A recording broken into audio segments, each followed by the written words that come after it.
Pembulu tangkis peraih medali perak SEA Games 2021, Yeremia Rambitan, menjadi sorotan netizen setelah komentar kotornya saat melakukan live di akun media sosial menuai kontroversi.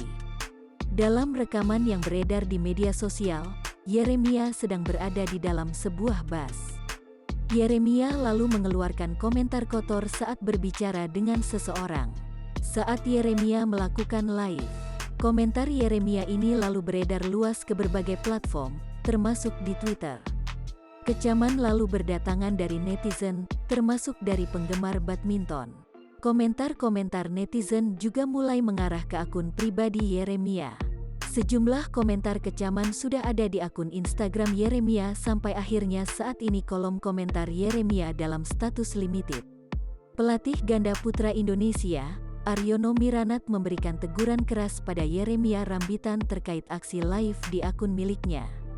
Aryono yang ikut mendampingi tim SEA Games menyatakan dirinya sudah memberikan teguran langsung pada para atletnya. Aryono juga menyatakan dirinya meminta maaf pada publik atas kejadian itu. Jangan lupa subscribe, share, komen, dan like ya!